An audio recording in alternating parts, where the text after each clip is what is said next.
What's going on, everybody? Welcome back to Sector for Nerds. I'm Ryan Brower, and today I am here to give you guys my list for the 5 main reasons why I love the Clone Wars. But before we do that, you guys, make sure you guys like this video and subscribe to the channel if you haven't already. I would love to become a full-time YouTuber someday, but I cannot do that without your guys' support. If this is your first time watching, I like to do a lot of reaction videos to fan-made Star Wars content, whether that's fan films or tribute videos. I also like to do a lot of discussions on the latest episodes that appear on Disney Plus from both Star Wars and Marvel. So I highly encourage you guys to go check out that content if you haven't already. I've also done some gaming content on the channel as well. I'm hoping that once LEGO Star Wars The Skywalker Saga finally gets released, that we're going to be playing that on the channel. So make sure you guys are staying tuned. A lot of great content, so please subscribe. It's free, it doesn't cost you anything, and it really helps me out. Everybody that knows me and checks out my channel on a consistent basis, you guys know how much I love the Clone Wars. I remember growing up watching this show as it initially aired on Cartoon Network weekly.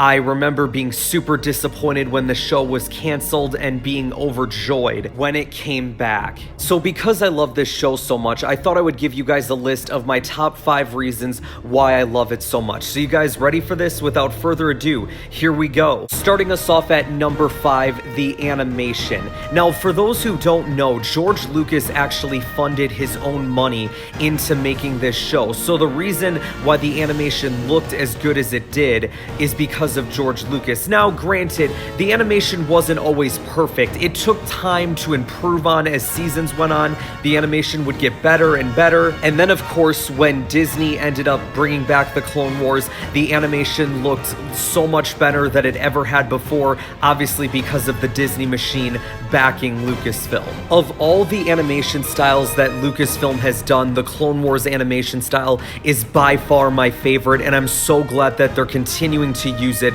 for shows like The Bad Batch. At number 4, the show grew with its audience. Now, if you guys go back and watch season 1, there were definitely a few quote-unquote darker themes in there, but for the most part, it was very much kid-friendly. Same with season 2. But then once season 3 came around, that's where you really started to see the shift in terms of like the maturity of this show. It definitely was a show that grew with its audience. As I was growing up watching it, the show was growing up as well, which sounds weird to say, but it's true. I mean, you can't tell me that arcs like the Night Sister arcs or the Mortis arcs or the Darth Maul arcs are meant for small children, because I tell you what, right now, I don't think they are. But it's not even necessarily about that. It's about this show having a specific target audience that it went for, and it said, okay, you know what, as they grow and mature with this show, the show is going to mature along with them. At number 3, the clones. Let me start out by saying that D. Bradley Baker is the freaking man.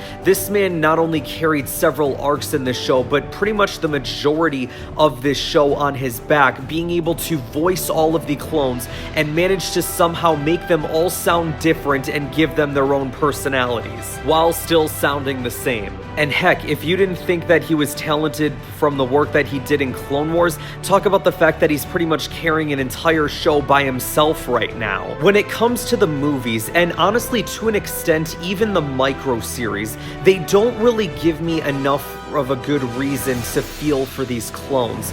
The Clone Wars animated series definitely made me feel different about them. I became invested in the clones of Domino Squad and the 212th and the 501st, to the point where when certain soldiers died that we were getting to know on screen and becoming invested in, it would get me a little emotional and it would make me feel for these clones. And then when you find out that the clones didn't execute Order 66 of their own will, it makes you feel for these guys even more, because you want to see them break out of this evil trance that they've been placed under. And for those who watch my Bad Batch videos, what do I say all the time? I don't want the clones to fall as slaves of the Empire. I want them to fall as heroes of the Republic. At number 2, formerly Darth now just Maul. The balls on George Lucas and Dave Filoni, I tell you, taking a character who really didn't have much depth to him in The Phantom Menace. Like, sure, you know, he was Sidious's apprentice,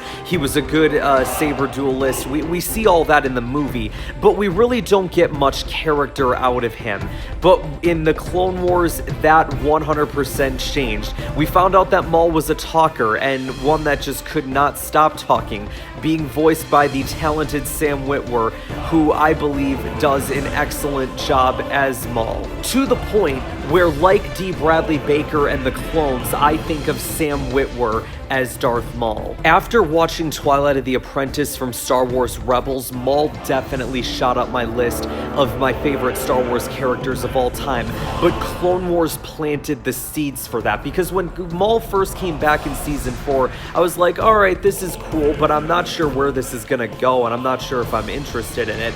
But then after watching those Season 5 episodes, I was completely turned around by it, and completely understood why he was back. Look at everything that Maul did when he came back. He came back first with the spider legs, right, and then tried going after Obi-Wan Kenobi. He became a, you know, leader, a general, a tyrant, whatever you want to call him, for Mandalore, and him trying to recruit the crime lords from the galactic underworlds to form this third faction, which was called the Shadow Collective. We also get to see Maul have these amazing duels, all ironically that happen in the throne room on Mandalore.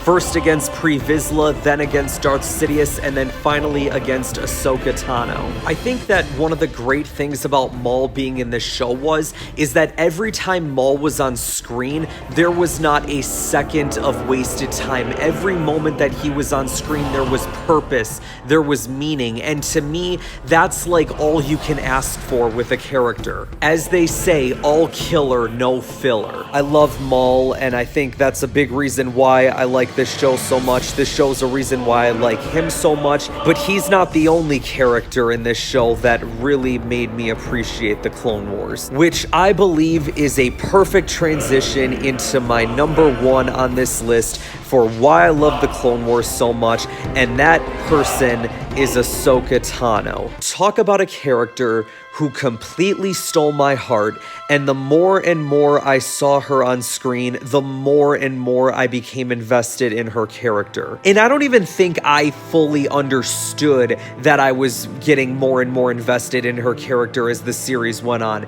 I knew I liked Ahsoka, but it wasn't until that Season 5 finale, when she walked away from the temple, where I realized how much I liked her character, to the point where I thought she was my favorite character in all of Star Wars. Ahsoka did for me what Luke Skywalker did for the first generation of Star Wars fans. Luke Skywalker was the best example of someone who started out with nothing and became one of the most powerful people in the galaxy.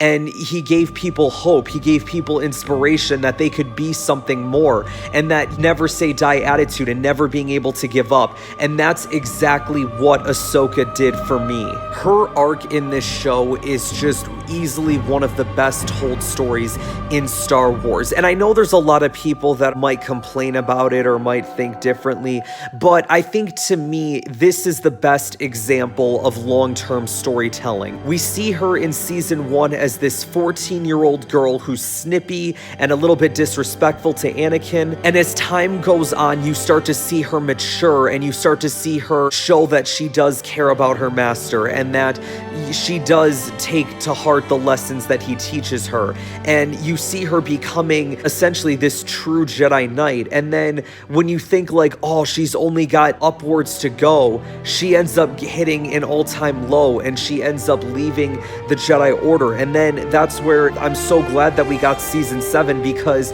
we got to build back up to where we saw her in Season 5, but this time at a bit of a higher potential and even more powerful. And I'm not even going to talk about her stuff from Rebels and Mando in this, because that's non-factor right now. This is about the Clone Wars, and her journey throughout this show is by far one of my favorite things in Star Wars, and it's why I love the Clone Wars so much. The way that a lot of Star Wars fans feel about Luke Skywalker and Darth Vader, or, Anakin Skywalker, is the way that I feel about Ahsoka Tano. Talk about a character, you guys, who was absolutely hated at the start by a lot of fans, and now look at her. She's one of the most popular characters in all of Star Wars. I don't think there's ever been a character in Star Wars who was universally hated like she was to becoming one of the most popular characters in Star Wars. It's unheard of. People didn't hate Luke Skywalker. People didn't hate Darth Vader. I mean, I know technically Darth Vader was a bad guy, so people hated him for that reason, but no one hated the Darth Vader character like people hated the Ahsoka character. And that was something that I wasn't even aware of because I was only a kid. I didn't have a phone. I didn't have internet. I didn't know what people were saying about the show. So when I had heard that back in the day that people hated Ahsoka, I was like, what? But it's obviously clear that she didn't just steal my heart. She stole the hearts of Star Wars fans all around the world. So there you have it, guys. Those are my top 5 reasons for why I love Star Wars The Clone Wars. Make sure you guys like this video, subscribe to the channel if you haven't already, share this video around as it really helps support the channel. Let me know in the comments what you guys think about this list. Do you agree with it? Do you disagree with it? What are your reasons for liking The Clone Wars so much if you like it as much as I do? Otherwise, if you don't like it, then oh well. And I will see you guys next time.